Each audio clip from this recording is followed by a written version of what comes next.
పాకిస్తాన్ ముక్కలవబోతోందా? ఇవాళ మనం పాకిస్తాన్‌లో సింధు దేశ్ అండ్ అలాగే బలోచిస్తాన్ సెపరేట్‌గా జరుగుతున్న ఉద్యమాలు అండ్ అలాగే ఖైబర్ పఖ్తుంఖ్వా ఈ ప్రాంతాల్లో ఏర్పాటువాద ఉద్యమాలు తీవ్రంగా జరుగుతున్నాయి. అండ్ వాటి గురించి చదువుకున్నాం. అండ్ అలాగే పాకిస్తాన్ గూడా ముక్కలవబోతోందా? అండ్ అలాగే పాకిస్తాన్ ప్రస్తుతం 3 వైపుల నుండి గాయపడుతోంది. అండ్ అలాగే అది అతిశయోక్తి కాదు. అండ్ అలాగే బలోచిస్తాన్, సింధ్ మరియు ఖైబర్ పఖ్తూన్ఖ్వా ప్రాంతాల్లో వేర్పాటు ఉద్యమాలు తీవ్రమవుతున్నాయి. 1948 నుండే బలూచిస్తాన్‌లో పాకిస్తాన్ ప్రభుత్వాన్ని వ్యతిరేకిస్తూ జాతీయవాదులు తిరుగుబాటు చేస్తున్న పరిస్థితి కొనసాగుతూనే ఉంది. Baloch army BLA, Baloch republic army BRA వంటి సంస్థలు కేంద్ర ప్రభుత్వంపై నేరుగా పోరాడుతున్నాయి.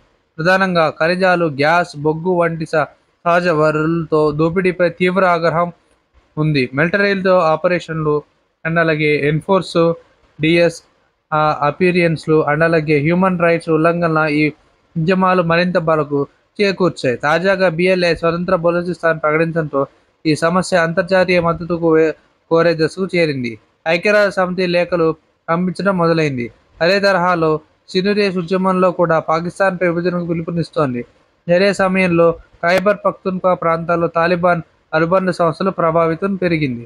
ఈ 3 ప్రాంతాల్లో రాజకీయ అసంతృప్తి, వనరుల పంపిణీపై అసమానతలు మరియు మిలిటరీ శాసనంపై విసుగు ఇవన్నీ కూడా కలిసి పాకిస్తాన్ భవిష్యత్తును ప్రశ్నార్థకం చేస్తున్నాయి. అండ్ అలాగే పూర్తిస్థాయి మ్యాటర్‌లోకి వెళ్దాం. మనం పాకిస్తాన్‌లో ఆత్మవిమర్శ మొదలైందా? ప్రస్తుతం పాకిస్తాన్ ఒక సామాజిక, భౌగోళిక, రాజకీయ సంక్షోభంలో చిక్కుకుపోయింది. దేశంలో 3 ముఖ్యమైన ప్రాంతాలు బలూచిస్తాన్, సింధ్ మరియు ఖైబర్ పఖ్తూన్ఖ్వా ఏర్పాటువాదాన్ని డిమాండ్ చేస్తూ ఉద్యమాలు చేపడుతున్నాయి. ఈ ప్రాంతాలంతా సహజ వనరులతో నిండిపోయి ఉన్న ఇక్కడ ప్రజలకు మాత్రం కేంద్రం నుండి అభివృద్ధి గానీ, న్యాయం గానీ అందుబాటులో లేదు. దీనివల్ల వేర్పాటు అనే ప్రాంతాన్ని కోసం కాకుండా తరతరాలు అవమానతలు, ఆర్థిక దోపిడీని ప్రతిస్పందనగా మారుతోంది. అండ్ అలాగే బలోచిస్తాన్ అణచివేతలకు ప్రతిస్పందించిన తిరుగుబాటు. అండ్ అలాగే బలూచిస్తాన్ పాకిస్తాన్‌లో భౌగోళికంగా అతిపెద్ద ప్రావిన్స్ అయినప్పటికీ అక్కడ ప్రజలు చాలా కాలంగా వంచనకు గురవుతున్నారు. అండ్ అలాగే 1948 నుండి బలూచిస్తాన్ జాతీయవాదులు పాకిస్తాన్ ప్రభుత్వాన్ని వ్యతిరేకిస్తున్నారు. ఇది ఫోర్స్‌ఫుల్‌గా బలూచిస్తాన్ ప్రాంతాన్ని పాకిస్తాన్ ఆక్యుపై చేసింది యాక్చువల్‌గా 1948లో. Baloch liberation army BLA and అలాగే బలూచ్ రిపబ్లికన్ ఆర్మీ బిఆర్ఏ వంటి సంస్థలు పాకిస్తాన్‌పై పోరాటానికి దిగాయి. అండ్ ఇటీవల బిఎల్ఏ స్పష్టంగా స్వతంత్ర బలోచిస్తాన్ని ప్రకటించింది. ఇది కేవలం ఒక భావన మాత్రమే కాదు. బలోచ్ ఉద్యమానికి అంతర్జాతీయ స్థాయిలో గుర్తింపు తీసుకురావాలని చేసిన ప్రయత్నం. ఐక్యరాజ్య సమితికి లేఖలు రాసి ప్రపంచ దేశాలకు మద్దతులు కోరింది. అండ్ అలాగే పాకిస్తాన్ అంతర్గత విషయం కాకుండా అంతర్జాతీయంగా మానవ హక్కులు సమస్యగా కూడా మారే ప్రమాదం ఉంది. అండ్ అలాగే సింధు దేశ్ ఉద్యమం సింధులు అసంతృప్తికి రూపం. అండ్ అలాగే మెయిన్ టాపిక్ ఏదైతే ఈ సింధు దేశ్ ఉందో, ఈ సింధు దేశ్ ప్రాంతాల్లో కూడా వేర్పాటు వాదులు చాలా తీవ్రంగా మొదలయ్యాయి. జిఏ సింధ్ ఉద్యమం, సింధు దేశ్ రిపబ్లిక్ పార్టీ వంటి సంస్థలు అండ్ అలాగే పాకిస్తాన్ విడిచి సింధు దేశానికి ప్రత్యేకంగా దేశం కావాలని కూడా డిమాండ్ చేస్తున్నాయి. ఏదైతే ఈ బలోచిస్తాన్ అయితే డిమాండ్ చేస్తుందో అలాగే సింధు దేశం కూడా డిమాండ్ చేస్తుంది. వారు చెప్తున్న సమస్యలు సింధీల్లో సంస్కృతి తొలగించుకోవడం అండ్ అలాగే అక్కడ ఆలయాలను ధ్వంసం చేయడం అండ్ అలాగే వనరులపై పంజాబీ వర్గాల ఆధిపత్యం అండ్ అలాగే ఇండియాలో ఉన్న పంజాబ్ కాదు, పాకిస్తాన్లో కూడా ఒక పంజాబ్ ఉంది. ఆ ప్రాంతాల్లో వాళ్ళే ఎక్కువ మంది పోస్టులో మిలిటరీలో కానీ పవర్లో కానీ వాళ్ళే ఉంటారు. మిగతా ప్రాంతాల వాళ్ళకి ఎక్కడ ఆప్షన్ ఇవ్వరు. అండ్ అలాగే ఎలాంటి సౌకర్యాలు అక్కడ డెవలప్మెంట్ కూడా ఉండదు. ఓన్లీ పంజాబ్ ప్రాంతాల్లో డెవలప్మెంట్ అయింది. మరియు పాకిస్తాన్ ఆర్మీ దుర్మార్గాలు 1970 నుండి అక్కడ ఇది ప్రారంభమై ఇప్పుడు మళ్ళీ వేగంగా పెరుగుతుంది. మొన్న ఏదైతే ఉందో ఆపరేషన్ సింధూర్ తర్వాత ఏదైతే మనం ప్రతిస్పందించామో మన ఉగ్ర దాడికి, అప్పటి నుండే కూడా ప్రజలందరూ రివోల్ట్ చేయడం స్టార్ట్ చేశారు. పాకిస్తాన్ వీళ్ళు పద్ధతి నచ్చలేదని. ఎందుకంటే రాజకీయ నాయకులు యువత ఈ ఉద్యమంలో భాగం అవుతున్నారు. అండ్ అలాగే ఏదైతే వీళ్ళు రాజకీయ నాయకులు ఇన్ ద సెన్స్ అక్కడ సింధ్ ప్రాంతంలో ఉండేవాళ్ళు మొత్తం అండ్ అలాగే అక్కడ యంగ్స్టర్స్ కూడా ఈ ఫైట్ చేస్తున్నారు పాకిస్తాన్ మీదకి. అండ్ అలాగే ఖైబర్ పఖ్తూన్ఖ్వా ఏదైతే ఉందో తాలిబాన్ చాలతో కలిసిన అస్థిరత. తాలిబాన్ దెబ్బకు ఆ ప్రాంతం కూడా కొంత ఎఫెక్ట్ అయింది. ఖైబర్ పఖ్తూన్ఖ్వా ప్రాంతాల్లో వేర్పాటువాదాన్ని పురుగొల్పే ప్రధాన కారణం అండ్ అలాగే పష్తూన్ జాతీయత. ఆఫ్ఘనిస్తాన్తో సరిహద్దుగా ఉండే ప్రాంతం తాలిబాన్ ప్రభావం కూడా ఉంది. అలాగే పష్తూన్ తహఫూజ్ అలాగే మూవ్మెంట్ ఏదైతే పీటీఎం ఉందో లాంటి సంస్థలు పాక్ ఆర్మీ హింసాత్మక చర్యలు ఎదురిస్తున్నాయి.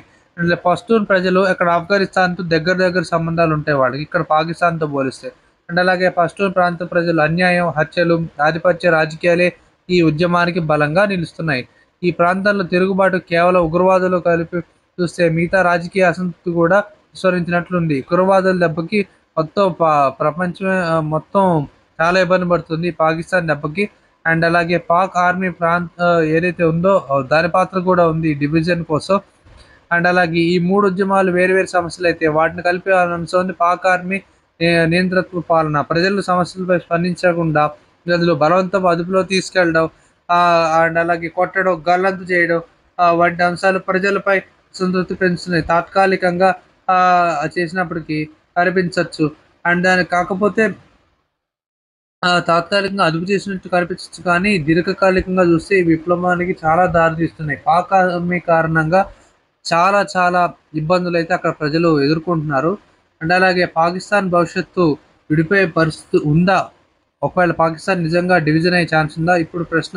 పాకిస్తాన్ పేరు కాబోతుంది మ్యాక్సిమం.